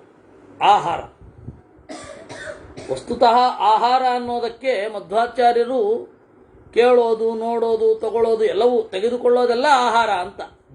ಆಹಾರ ಶುದ್ಧೌ ಸತ್ವಶುದ್ಧಿ, ಸತ್ವಶುದ್ಧೌ ಧ್ರುವ ಸ್ಮೃತಿ ಅಂತ ಹೇಳಿ ಛಂದೋಗ ಭಾಷ್ಯದಲ್ಲಿ ಮಧ್ವಾಚಾರ್ಯರು ಆಹಾರ ಅನ್ನೋದಕ್ಕೆ ಕೇವಲ ಹೊಟ್ಟೆಗೆ ತಗೊಳ್ಳೋದು ಅಂತ ಮಾತ್ರ ಅರ್ಥ ಅಲ್ಲ, ಕಣ್ಣಿಗೆ ತಗೊಳ್ಳೋದು, ಕಿವಿಗೆ ತಗೊಳ್ಳೋದು ಎಲ್ಲವೂ ಆಹಾರ ಅಂತ ಹೇಳಿದ್ದಾರೆ. ಅದರಿಂದಾಗಿ ಆಹಾರ ಅಂದ್ರೆ ತಿನ್ನುವ ಪದಾರ್ಥ ಮಾತ್ರ ಅಲ್ಲ, ಎಲ್ಲವೂ ಕೂಡ. ಅದರಿಂದಾಗಿ ಆ ತರಹದ ಎಲ್ಲ ಆಹಾರಗಳನ್ನು ತಗೊಳ್ಬೇಕು. ಧ್ಯಾನ ಸಿದ್ಧಿಸಬೇಕು ಅಂತಂದ್ರೆ, ಧ್ಯಾನ ಸಿದ್ಧಿಯಾಗಲಿಕ್ಕೆ ಆಹಾರ ಹೇಗಿರಬೇಕು, ಯಾವ ತರಹದ ಆಹಾರವನ್ನು ತಿನ್ನಬೇಕು? ಕಾನಿ ಜಿತ್ವಾ ಚ ಭಾರತ, ಯಾವ ಆಹಾರವನ್ನು ಗೆಲ್ಲಬೇಕು? ಗೆಲ್ಲಬೇಕು ಅಂದ್ರೆ ಅದರ ಪರಿಣಾಮ ಆಗದಂತೆ ಮಾಡಿಕೊಳ್ಬೇಕು. ಗೆಲ್ಲೋದು ಅಂದ್ರೇನು? ಯಾವ ಆಹಾರವನ್ನು ತೆಗೆದುಕೊಂಡರೂ ಕೂಡ ಅದರ ಪರಿಣಾಮ ಆಗದಂತೆ ಮಾಡಿಕೊಳ್ಳಬೇಕು. ಯೋಗಿ ಬಲಮವಾಪ್ನೋತಿ ತದ್ಭವಾನ್ ವಕ್ತುಮರ್ಹತಿ. ಯೋಗಿ ಬಲಿಷ್ಠನಾಗಬೇಕು. ಬಲ ಅಂದ್ರೇನು? ಯುಕ್ತಿ ಬಲವೂ ಹೌದು, ಅನುಸಂಧಾನ ಬಲವೂ ಹೌದು. ಜ್ಞಾನಬಲ, ಯುಕ್ತಿ ಬಲ ಎರಡೂ ಕೂಡ. ನಾಯಮಾತ್ಮ ಬಲಹೀನೇನ ಲಭ್ಯ ಅಂತ ಹೇಳ್ತಾರೆ. ಬಲಹೀನೇನ ನಲಭ್ಯ, ದೇವರು ಬಲಹೀನನಿಗೆ ಸಿಗುವುದಿಲ್ಲ. ಬಲ ಅಂದ್ರೇನು? ಯುಕ್ತಿ ಅಂತ. ಯಾರಿಗೆ ಹದವಾದ ಒಂದು ಲಾಜಿಕಲ್ ಥಾಟ್ ಇರೋದಿಲ್ಲ, ದೇವ್ರಿಗೆ ಅವನು ಸಿಗೋದಿಲ್ಲ. ಹಿಂದೆ ನಾಯಮಾತ್ಮ ಪ್ರವಚನೇನ ಲಭ್ಯ ನ ಮೇಧಯ ನ ಬಹುನಾಶ್ರುತೇನ ಯಮೇ ವೈಷ ವೃಣತೆ ತೇನ ಲಭ್ಯ ತಸ್ಯೈಷ ಆತ್ಮ ವಿರುಣತೆ ತನುಂ ಸ್ವಾಮ್ ಅಂತ ಹೇಳಿದ್ರು. ಅದು ನೆಕ್ಸ್ಟೇ ನಾಯಮಾತ್ಮ ಬಲಹೀನೇನ ಲಭ್ಯ ಅಂತಾರೆ. ಭಕ್ತಿ ಇಲ್ಲದೆ ಹೋದ್ರೆ ದೇವರು ಸಿಗೋಲ್ಲ. ಅಷ್ಟೇ ಅಲ್ಲ, ಬಲಹೀನನಾದ್ರೂ ದೇವರು ಸಿಗೋಲ್ಲ. ಬಲ ಅಂದ್ರೆ ಯುಕ್ತಿ ಬಲ ಅಂತ ಬರೆಯೋದು.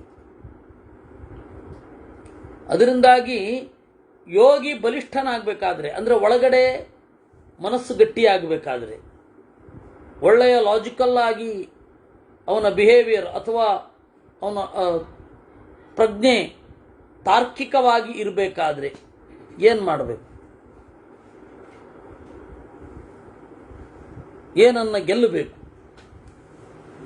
ಅದಕ್ಕೆ ಏನು ತಗೊಳ್ಬೇಕು? ಮುಖ್ಯವಾಗಿ ಭೀಷ್ಮ ಕಣಾನಾಂ ಭಕ್ಷಣೆ ಯುಕ್ತ ಪಿಣ್ಯಾಕಸ್ಯ ಚ ಭಾರತ ಸ್ನೇಹಾನಾಂ ವರ್ಜನೆ ಯುಕ್ತೋ ಯೋಗಿ ಬಲಮವಾಪ್ನುಯಾತ್. ಕಣಾನಾಂ ಭಕ್ಷಣೆ ಯುಕ್ತ ಯೋಗಿ ಆ ಕಾಲದಲ್ಲಿ ಇವರು ಹೇಳ್ತಾ ಇದ್ದದ್ದು ಕಣಾನಾಂ ಭಕ್ಷಣೆ ಯುಕ್ತ ಕಾಳುಗಳನ್ನು ತಿನ್ನಬೇಕು. ಪಿಣ್ಯಾಕಸ್ಯ ಚ ಒಂದು ಗೆಡ್ಡೆ, ಕಾಡಿನಲ್ಲಿ ಸಿಗುವ ಕಂದ. ಕಂದ ಹೇಳಿದ್ಮೇಲೆ ಮೂಲ ಹೇಳಬೇಕಾದ ಅಗತ್ಯ ಇಲ್ಲ. ಕಂದವೆನ್ನುವ ಮೂಲ ಅಂತ ಅರ್ಥ. ವಸ್ತುತಃ ಕಂದವನ್ನು ತಿನ್ನಬಹುದು. ಸ್ನೇಹಾನಾಂ ವರ್ಜನೆ ಯುಕ್ತ ಎಣ್ಣೆ ಅದನ್ನು ಬಿಡಬೇಕು. ಅವಾಗ ಯೋಗಿ ಬಲಮವಾಪ್ನುಯಾತ್. ವಿಪರೀತ ಎಣ್ಣೆ ತಗೊಳ್ಬೇಡಿ ಅಂತ. ವಸ್ತುತಃ ಕಣದಲ್ಲಿ ಎಣ್ಣೆ ಇರಲ್ವಾ? ಪಿಣ್ಯಾಕದಲ್ಲಿ ಎಣ್ಣೆ ಇರಲ್ವಾ? ಕಣ ಅಂದ್ರೆ ಕಾಳು, ಎಣ್ಣೆ ಇದ್ದೇ ಇರುತ್ತೆ. ಜಾಸ್ತಿ ತಿನ್ಬೇಡಿ ಅಂತಾನೆ ಅರ್ಥ. ಪಿಣ್ಯಾಕ ಅಂದ್ರೆ ಕಂದ. ಅಲ್ಲಲ್ಲ, ತಿನ್ನಿ ಅಂತ. ಅದನ್ನ ತಿನ್ನಿ, ಸ್ನೇಹವನ್ನ ಬಿಡ್ರಿ, ಎಣ್ಣೆಯನ್ನ ಬಿಡ್ರಿ. ಸ್ನೇಹಾನಾಂ ವರ್ಜನೆ ಯುಕ್ತ. ಇದಕ್ಕೆ ಸ್ನೇಹಾನಾಂ ವರ್ಜನೆ ಯುಕ್ತ ಅನ್ನೋದಕ್ಕೆ ಒಂದರ್ಥ ಹೀಗೆ, ಬಹಳ ಎಣ್ಣೆ ತಿನ್ಬೇಡಿ ಅಂತ. ಇನ್ನೊಂದು ಸ್ನೇಹಾನಾಂ ವರ್ಜನೆ ಯುಕ್ತ ಅಂದ್ರೆ ಅಂಟದಿರಿ, ಆಹಾರಾಭ್ಯಾಸಕ್ಕೂ ಅಂಟದಿರಿ. ಇದೇ ತರಹದ ಆಹಾರ ಆಗಬೇಕು ಅನ್ನೋದನ್ನು ಬಿಡ್ರಿ. ಅವನು ಆ ಯೋಗಿ ಬಲವನ್ನು ಹೊಂದುತ್ತಾನೆ. ಯಾಕೆಂದ್ರೆ ನಾವು ಆಹಾರಕ್ಕೆ ಅಂಟಿಕೊಂಡ್ರೆ ಏನಾಗತ್ತೆ, ನಮ್ಮ ಆರಾಧನೆಗಳೆಲ್ಲ ಅದು ಕಾಣುತ್ತೆ. ಕೃಷ್ಣನಿಗೆ ಅಂಟಿನುಂಡೆ ಆಗಬೇಕು, ಯಾಕಂದ್ರೆ ನಾವು ಬಳಸ್ತೇವೆ ಅದು ಈ ತರಹ. ಅದರಿಂದಾಗಿ ಆಹಾರದಲ್ಲಿಯೂ ಕೂಡ ಒಂದು ಆ ಪರ್ಟಿಕ್ಯುಲರ್ ಆಗಿ ಇದ್ದೇ ಬೇಕು, ನೈವೇದ್ಯಕ್ಕಿದೇ ಆಗಬೇಕು, ಆ ತರಹನೂ ಇಟ್ಕೊಳ್ಬೇಡಿ.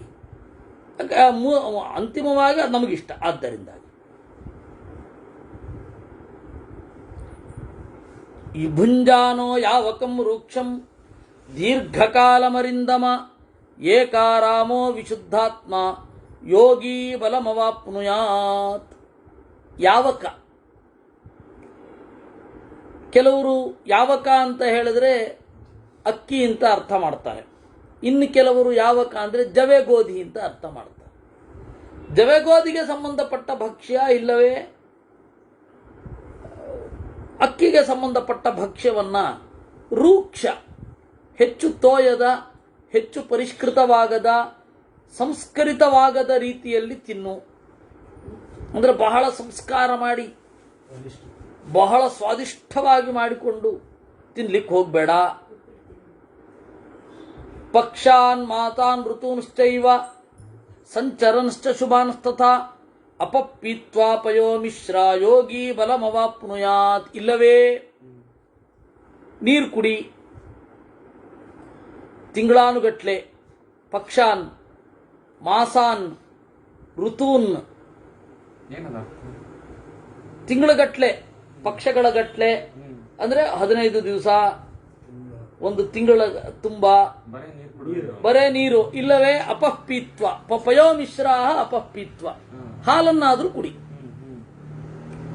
ಕೇವಲ ಹಾಲನ್ನು ಕುಡಿದು ಇದ್ದರೆ ಯೋಗಿ ಬಲಮವಾಪ್ನುಯಾತ್, ಒಳಗಡೆಯಿಂದ ಗಟ್ಟಿಯಾಗ್ತಾನೆ, ಆಂತರಿಕ ಬಲ ಬಂದೀತು. ಯಾಕೆಂದ್ರೆ ಹೊರಗಡೆಯದ್ದನ್ನ ಅವನು ಬಿಡ್ತಾ ಹೋಗ್ತಾನೆ, ತನ್ನ ಹಿಂದೆ ಮನಸ್ಸಿನ ಮೇಲೆ ಹತೋಟಿ ಸಾಧಿಸ್ತಾನೆ. ಅಂದ್ರೆ ಆ ವಸ್ತುವಿಗೆ, ಆ ವಸ್ತುವಿನ ಮೋಹ ಒಂದು ಉಂಟಾಗಲ್ಲ.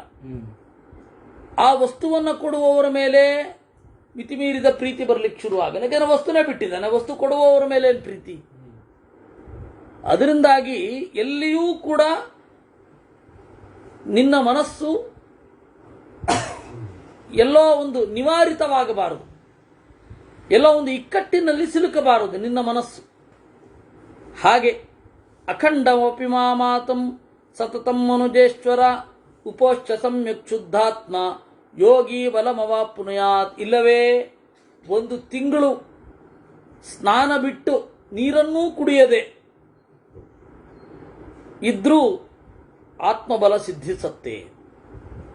ಕಾಮಂ ಜಿತ್ವಾ ತಥಾ ಕ್ರೋಧಂ ಶೀತೋಷ್ಣೇ ವರ್ತಮೇವ ಚ ಭಯಂ ನಿದ್ರಾಂ ತಥಾ ಶ್ವಾಸಂ ಪೌರುಚಾನ್ ವಿಷಯಾನ್ಸ್ತಥಾ ಅರತಿಂ ದುರ್ಜಯಾಂ ಚೈವ ಘೋರಾಂ ತೃಷ್ಣಾಂ ಚ ಭಾರತ ಸ್ಪರ್ಶಾನ್ ಸರ್ವಾನ್ ತಥಾ ತಂದ್ರೀಂ ದುರ್ಜಯಾಂ ನೃಪಸತ್ತಮಾಂ. ಕಾಮವನ್ನ, ಕ್ರೋಧವನ್ನ, ಶೀತವನ್ನ,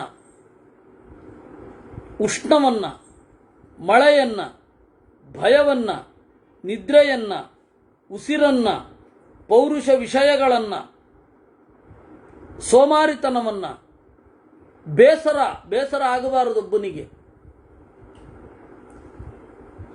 ವಿಪರೀತ ಬೇಸರ ಆಗ್ತಾ ಇರುತ್ತೆ, ಅದಕ್ಕೆ ಸುಮ್ಮನೆ ಕೂತಿದ್ದೀವಿ ನಾವು ಅಂತಾರೆ. ಅರತಿ, ಬೇಸರ ಆಗಬಾರದು. ಅಂದ್ರೆ ಶಬ್ದ ಸ್ಪರ್ಶ ರೂಪರಸಾದಿಗಳು. ಆಮೇಲೆ ದುರ್ಜಯಾಂ ತಂದ್ರೀಂ, ವಿಪರೀತ ನಿದ್ರೆ, ಅದನ್ನು ಗೆಲ್ಲಬೇಕು. ದೀಪಯಂತಿ ಮಹಾತ್ಮಾನಃ ಸೂಕ್ಷ್ಮಮಾತ್ಮಾನಮಾತ್ಮನ ವೀತರಾಗ ಮಹಾಪ್ರಾಜ್ಞಾ ಧ್ಯಾನಾಧ್ಯಯನ ಸಂಪದಾ. ಇದು ಹೊರಗಡೆಯ ಕ್ರಿಯೆ. ಇದನ್ನ ಮಾಡಿದವನೇ ತಪಸ್ಸಿದ್ಧನಾಗ್ತಾನೆ ಅಂತ ಅಲ್ಲ. ಯಾಕೆ ಅಂದ್ರೆ ಇದನ್ನ ಮಾಡಿಕೊಂಡು ದೈತ್ಯರು ಕೂಡ ಅವರವರ ವರವನ್ನ ಸಿದ್ಧಿಯನ್ನ ಪಡೆದಿದ್ದಾರೆ. ಸಚೂರ್ಣಮಾಯ ಸಂತ್ವದನ್ ಅಂತ 17ನೇ ಅಧ್ಯಾಯದಲ್ಲಿ ಚೂರ್ಣಮಾಯಸಂ,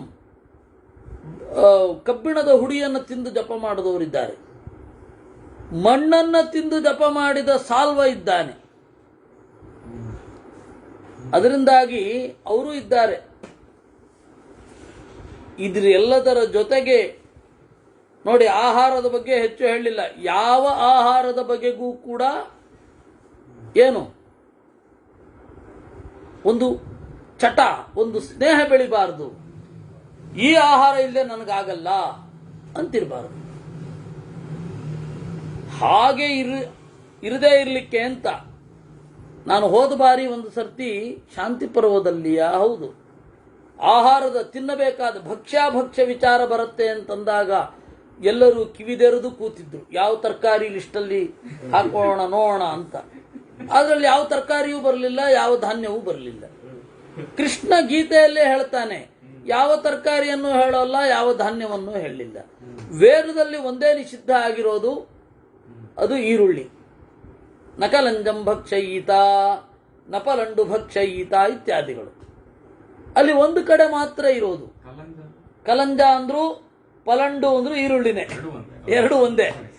ಕೆಲವೊಂದು ವೇದಗಳಲ್ಲಿ ಪಲಂಡು ಅಂತಿದೆ, ಕೆಲವೊಂದು ವೇದಗಳಲ್ಲಿ ಕಲಂಜ ಅಂತ ಇದೆ.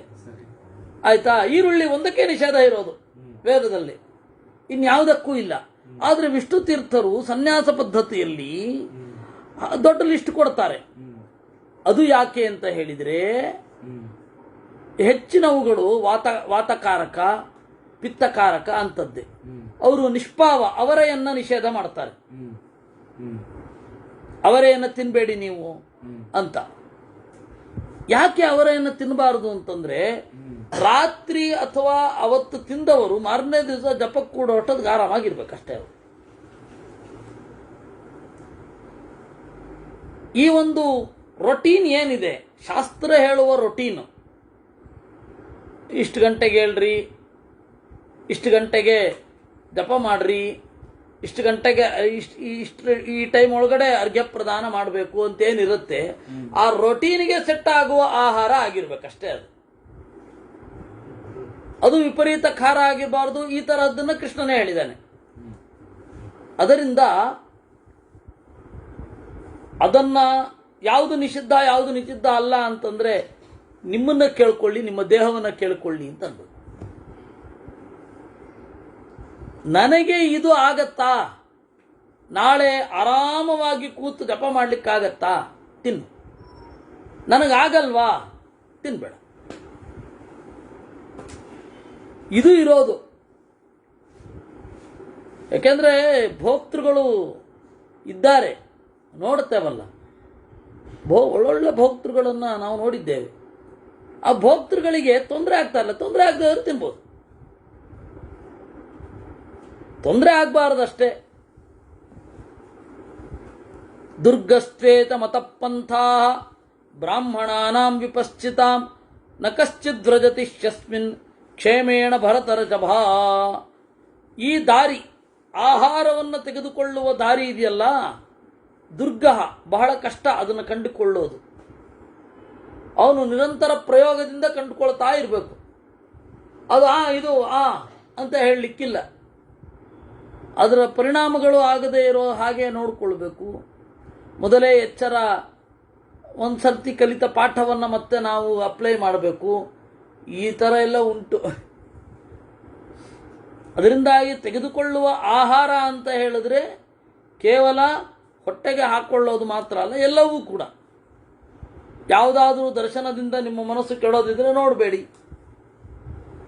ಯಾವ ದರ್ಶನ ಮಾಡಿದ್ರೆ, ಯಾವುದನ್ನು ನೋಡಿದರೆ ನಿಮ್ಮ ಕನಸಿನಲ್ಲಿ ಭೀಕರವಾದ ಸಂಗತಿಗಳು ಕಾಣಿಸ್ಕೊಳ್ಳಿಕ್ಕೆ ಶುರು ಆಗುತ್ತೆ ಅಂದರೆ ಅದನ್ನು ನೋಡಬೇಡಿ. ಯಾವುದನ್ನು ಕೇಳಿದ್ರೆ ನಿಮಗೆ ಮನಸ್ಸಿನಲ್ಲಿ ಏನೇನೋ ತರಂಗಗಳು ಬರುತ್ತೆ ಅಂದರೆ ಮಾಡಬೇಡಿ, ಅದನ್ನು ಕೇಳಬೇಡಿ ಅಷ್ಟೇ. ಎಲ್ಲವೂ 5 ಇಂದ್ರಿಯಗಳಿಂದ ನಾವೇನು ತೆಗೆದುಕೊಳ್ಳುತ್ತೇವೆ ಅದೆಲ್ಲವೂ ಆಹಾರವೇ. ಆ ಆಹಾರ ಎಲ್ಲವೂ ಸೆಟ್ ಆಗಿರಬೇಕು. ಕಣ್ಣಿಂದ ನೋಡೋದು ಚೆನ್ನಾಗಿರಬೇಕು, ಕಿವಿಯಿಂದ ಕೇಳೋದು ಚೆನ್ನಾಗಿರಬೇಕು, ಒಳ್ಳೆ ಗಾಳಿಯನ್ನೇ ನಾವು ಮೂಗಿನಿಂದ ತೆಗೆದುಕೊಳ್ಳಬೇಕು, ಒಳ್ಳೆಯದನ್ನೇ ತಿನ್ನಬೇಕು. ಇದು ಬಹಳ ಕಷ್ಟ ಅಪ್ಪ. ಯಾಕೆ ಅಂದರೆ ನಾವು ಶುದ್ಧವಾಗಿರ್ತೀವಿ ಅಂದ್ರೆ ಬೇರೆಯವರು ಹಾಳು ಮಾಡಿಬಿಟ್ಟಿರ್ತಾರೆ. ಬೆಂಗಳೂರಲ್ಲಿ ಚೆನ್ನಾಗಿ ಗಾಳಿ ಬೇಕು ಅಂತ ನಾವು ಮನೆ ಕಟ್ಕೊಂಡ್ರೆ ಪಕ್ಕದವನ ಎದ್ವಾ ಕಟ್ಬಿಟ್ಟಿರ್ತಾನೆ. ಹಾಗಾಗತ್ತೆ. ಅದಕ್ಕೆ ನಾನೊಂದು ಟಿವಿಯಲ್ಲಿ ಮಾತನಾಡ್ತಾ ಇದ್ದೆ. ಗುರೂಜಿ, ವಾಸ್ತು ಅಂತಂದ್ರೆ ಹೇಗೆ ಅಂತ ಕೇಳಿದ್ರು ಅವರು. ಅದಕ್ಕೆ ನಾನು ಹೇಳಿದೆ, ಅದು ನಾವೆಲ್ಲ ತಲೆ ಕೆಡಿಸ್ಕೊಳ್ಬೇಕು, ಅದು ಸರ್ಕಾರದವರು. ನಗರದ ಸೌಂದರ್ಯ ಚೆನ್ನಾಗಿ ಕಾಣುವ ಹಾಗೆ ಅಡ್ಡಾದಿಡ್ಡಿ ಇರದಂತೆ ವ್ಯವಸ್ಥೆ ಮಾಡಬೇಕಾದವರು ಅವರು. ಮನೆ ಬೆಳಕು ಬರಬೇಕಾದ್ರೆ, ಗಾಳಿ ಪ್ರವೇಶ ಆಗಬೇಕಾದ್ರೆ, ಕತ್ತಲು ಗವಿಯಾಗದಂತೆ ಹೇಗೆ ಮಾಡಬೇಕು ಅಂತ ಹೇಳಿ ಅವರು ತಲೆ ಕೆಡಿಸ್ಕೊಳ್ಬೇಕು, ನಾವಲ್ಲ.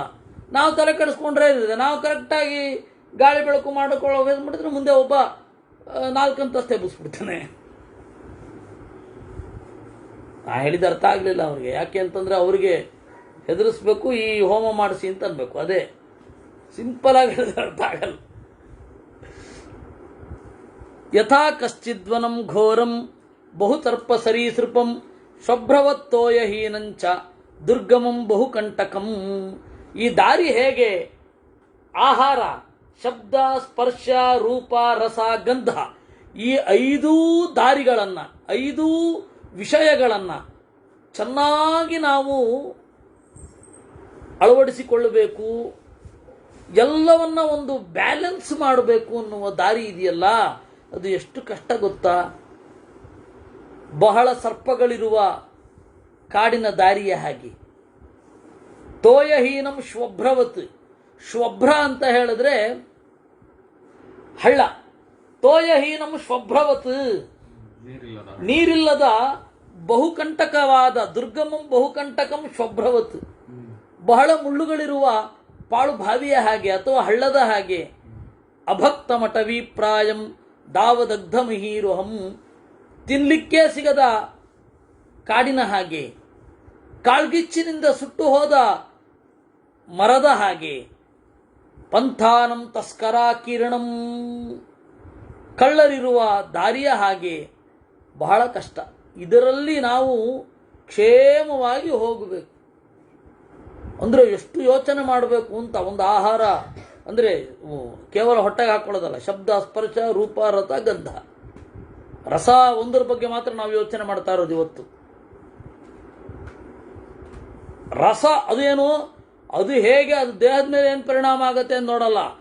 ಅದನ್ನು ಒದ್ದೆ ಉಟ್ಕೊಂಡು ಮಾಡಿದಾರ, ಒಣಗಿದ ಬಟ್ಟೆ ಉಟ್ಕೊಂಡು ಮಾಡಿದಾರ ಅಂತ ಅಷ್ಟೇ ನಾವು ನೋಡೋದು. ಬಾವಿ ನೀರಲ್ಲಿ ತಂದ್ರ ಇದ್ರ ನಮ್ಗೆ ಅದು ಅಷ್ಟೇ ತಲೆನಲ್ಲಿ. ನೀವು ಹೋಗಿ ಕೇಳಿ. ಅದಕ್ಕೆ ಅವ್ರು ಕೊಟ್ಟಿರೋ ಹೆಸರು ಮಡಿ ಅಂತ. ರಸ ಹೊರಗಡೆಯಿಂದ ಹೀಗೆ ತಯಾರಾಗಿರ್ಬೇಕು ಅಂತ ಅವ್ರು ಎಕ್ಸ್ಪೆಕ್ಟ್ ಮಾಡ್ತಾರೆ.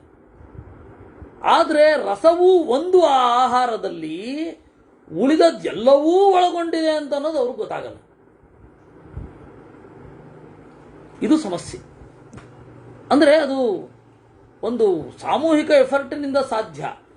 ಕಡೆಗೆ ನೋಡಪ್ಪ, ನಾವು ಮಾನಸಿಕವಾಗಿ ಆರಾಮವಾಗಿ ಇರಬೇಕು.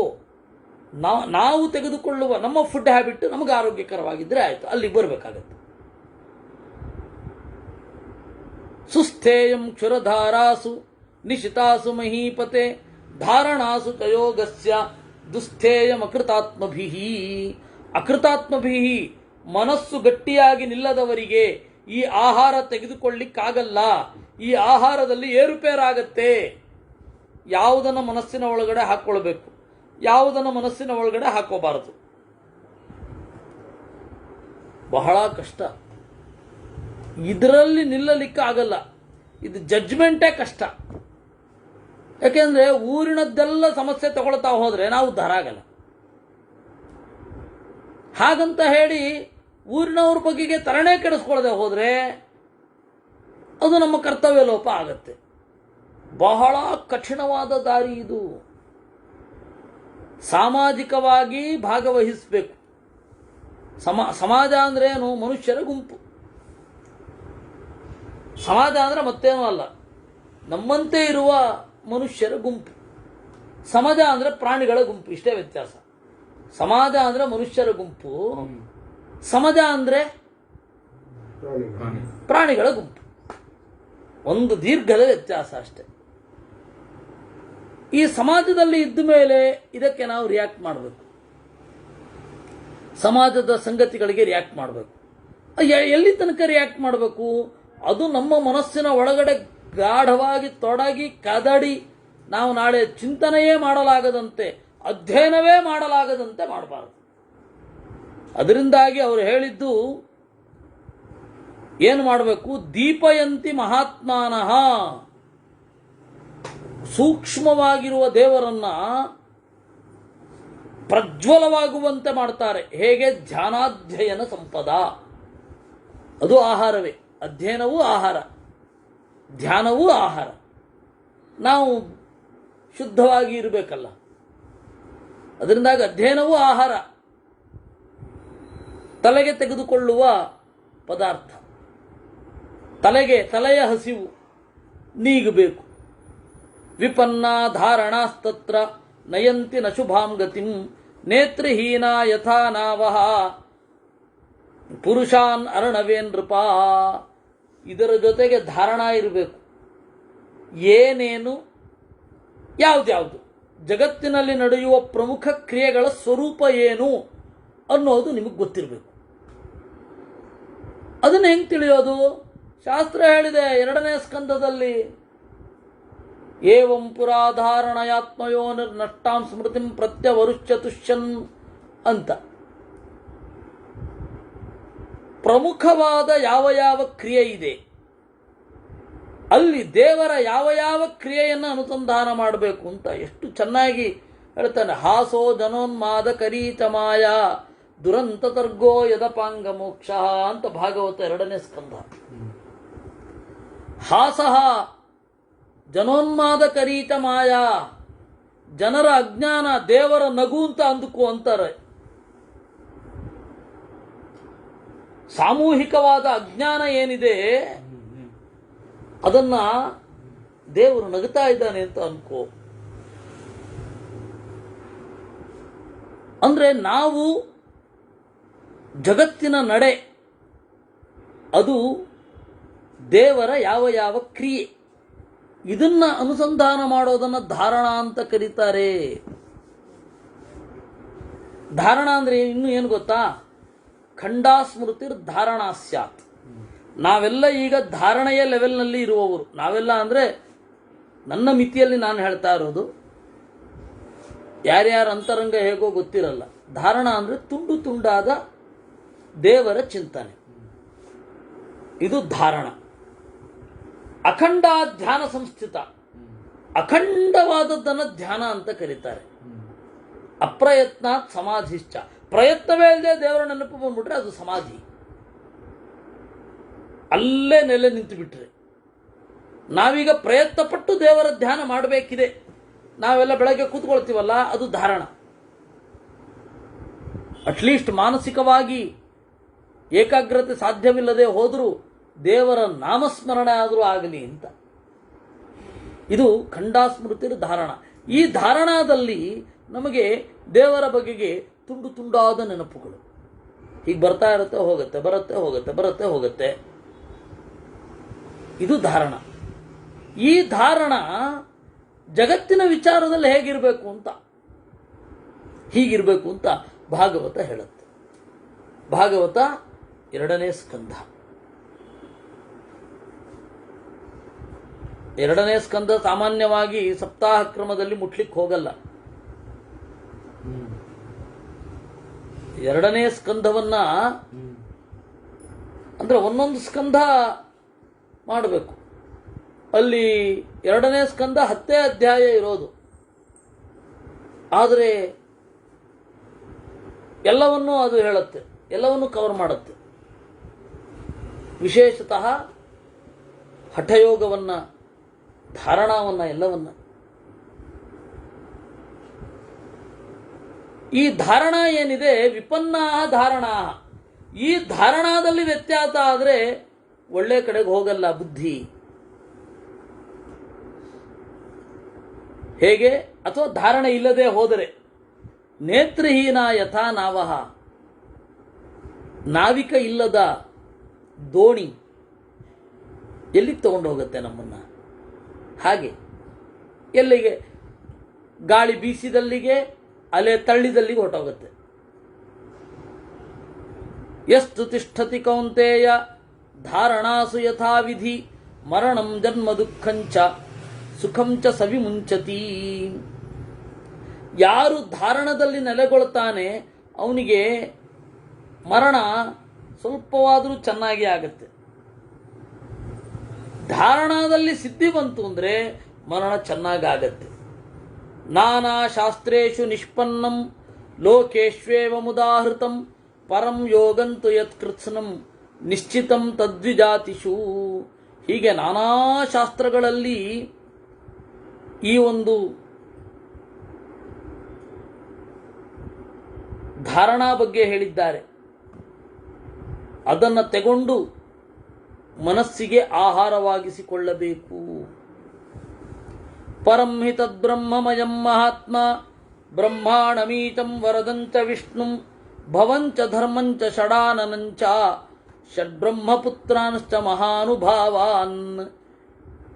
ಈ ತರಹದ ಧಾರಣೆ ಸಿದ್ಧಿಯಾಗಲಿಕ್ಕೆ ಬ್ರಹ್ಮನನ್ನ, ಸದಾಶಿವನನ್ನ, ವಿಷ್ಣುವನ್ನ, ಯಮಧರ್ಮನನ್ನ ನೆನಪಿಟ್ಟುಕೊಳ್ಳಿ. ಯಮಧರ್ಮನನ್ನ ತಮಾಷೆ ಮಾಡ್ತಾ ಇರೋದೇ ಇವತ್ತು ಯಮನನ್ನ, ನಮ್ಮೆಲ್ಲ ನಾಟಕಾದಿಗಳು. ಹೀಗಾಗಿ ಯಮ, ಷಡಾನನಂ, ಸ್ಕಂದ, ಯಾಕೆಂದ್ರೆ ಅವನು ಮನೋಭಿಮಾನಿ ದೇವತೆ. ಅವನು ಸ್ಕಂದನನ್ನ, ಮತ್ತೆ ಅವನ ಬ್ರಹ್ಮದೇವರ ಮಕ್ಕಳು ಅಂತ ಯಾವ ಋಷಿಗಳಿದ್ದಾರೆ ಎಲ್ಲರನ್ನ ಚಿಂತನೆ ಮಾಡಬೇಕು. ತಮಶ್ಚ ಕಷ್ಟಂ ಸುಮಹದ್ರಜಶ್ಚ ಸತ್ವಂಚ ಶುದ್ಧಂ ಪ್ರಕೃತಿಂ ಪರಾಂಚ ವಿದ್ಧಿಂ ಚ ದೇವೀಂ ವರುಣಸ್ಯ ಪತ್ನೀಂ ತೇಜಶ್ಚ ಕೃತ್ಸ್ನಂ ಸುಮಹಚ್ಚ ಧೈರ್ಯಂ. ನೋಡಿ, ನಮ್ಮ ಆಹಾರದಲ್ಲಿ ತಮಸ್ಸು, ರಜಸ್ಸು, ಸತ್ವ ಮೂರು ಮಿಶ್ರಣ ಆಗೇ ಆಗತ್ತೆ. ಅದು ಕಣ್ಣಿನಿಂದ ನೋಡಬೇಕಾದ್ರೆ ಒಂದು ರೂಪದಲ್ಲಿ, ಇವಾಗ ಒಂದು ಹೂವು ಅಂತ ಇಟ್ಕೊಳ್ಳಿ, ಕೆಳಗಡೆಯ ಮಣ್ಣು. ಇವತ್ತು ಶ್ರೀಪಾದರಾಜರ ಆರಾಧನೆನ ನಾಳೆನ ಆಗಲಿ. ಶ್ರೀಪಾದರಾಜರ ಬಗ್ಗೆ ಒಂದಿಷ್ಟು ಹೇಳುವ. ಅವರು ಭಾಗವತಾದಿ ಮಹಾಭಾರತಾದಿಗಳ ಬಗ್ಗೆನೇ ಅವ್ರ ಪದ್ಯ ಎಲ್ಲ ಹೇಳೋದು, ನಾಳೆ ಒಂದು ಸ್ವಲ್ಪ ಹೇಳುವ. ಇರಲಿ. ತಮೋಗುಣ, ರಜೋಗುಣ, ಸತ್ವಗುಣ ಇವು ನೋಡುವ ಆಹಾರ. ಉದಾಹರಣೆಗೆ ಒಂದು ಹೂವು ಅಂತ ಇಟ್ಟುಕೊಂಡ್ರೆ ಕೆಳಗಡೆಯ ಮಣ್ಣು ತಮೋಗುಣ, ಸ್ವಲ್ಪ ಅದಕ್ಕಿಂತ ಹೊಳೆಯುವ ರೂಪ ಇರುವ ಬಣ್ಣ ಇರುವ ಎಲೆ ಇದೆಯಲ್ಲ ಅದು ರಜೋಗುಣ, ಅದಕ್ಕಿಂತ ಹೆಚ್ಚಿನ ಸಾರ ಸತ್ವಗುಣ.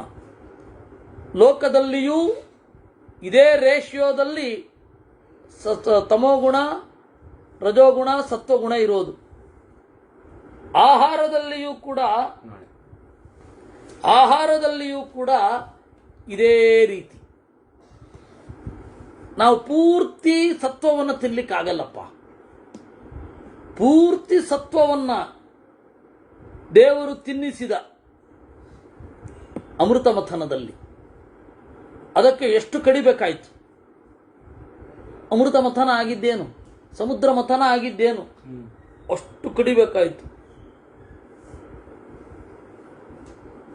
ಅದರಿಂದ ತಮಸ್ಸು, ರಜಸ್ಸು, ಸತ್ವ ಇದಷ್ಟು ಮಿಶ್ರಿತವಾಗಿಯೇ ಇರುತ್ತೆ. ಅದನ್ನು ನಾವು ಹೇಗೆ ತೆಗೆದುಕೊಳ್ಳಬೇಕು ಆಹಾರ ಅಂತ ಹೇಳಿ ನೋಡಬೇಕು. ಕಥಾ ಚಸೇಯಂ ನೃಪತೆ ಪ್ರಸಕ್ತ ದೇವೇ ಮಹಾವೀರ್ಯ ತಮೇ ಶುಭೇಯಂ ಯೋಗಾನ್ ಸರ್ವಾನ್ ಅಭಿಭೂಯೇಹ ಮರ್ತ್ಯಾನ್ ನಾರಾಯಣಾತ್ಮ ಕುರುತೆ ಮಹಾತ್ಮ. ಈ ರೀತಿಯಾಗಿ ಇದರ ಬಗೆಗೇನೆ ಕಥೆಗಳು ಹೇಳ್ತಾ ಇರೋದು.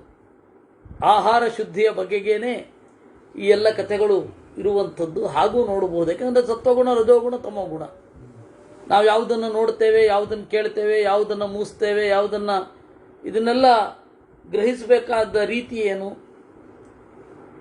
ದೇವತೆಗಳು ಯಾರು ಇತ್ಯಾದಿಗಳೆಲ್ಲ, ಇದನ್ನೆಲ್ಲವನ್ನ ಒಟ್ಟುಗೂಡಿಸಿದವ ನಾರಾಯಣಾತ್ಮ, ನಾರಾಯಣ ಅಂತನ್ನುವಲ್ಲಿಗೆ 284ನೇ ಅಧ್ಯಾಯ ಆಯಿತು. ಯುಧಿಷ್ಠಿರ ಸಮ್ಯಕ್ತ್ವಯಾಯಂ 3 ನಿಮಿಷ ಆಯಿತು. ಇಲ್ಲಿಗೆ ನಾವು ಇವತ್ತು ಮುಗಿಸೋಣ. 285ನೇ ಅಧ್ಯಾಯ ಅದನ್ನು ನಾಳೆ ನೋಡೋಣ. ನಾವು 284 ಅಧ್ಯಾಯಗಳನ್ನು ನೋಡಿದೆವು. 285ನೇ ಅಧ್ಯಾಯವನ್ನು ನಾವು ನೋಡೋಣ. ಈ ಚಿಂತನೆಯನ್ನು ದೇವರಲ್ಲಿ ಸಮರ್ಪಣೆ ಮಾಡೋಣ. ನಾಳೆದು ಬಹಳ ಸಾಂಖ್ಯಯೋಗ, ಗೀತೆಯಲ್ಲಿ ಬಂದ ಸಾಂಖ್ಯಯೋಗ ಇದೆಯಲ್ಲ ಅದರ ನಿರೂಪಣೆ, ಅದರ ವ್ಯಾಖ್ಯಾನ ಸಾಕು. ಕೃಷ್ಣಾರ್ಪಣ.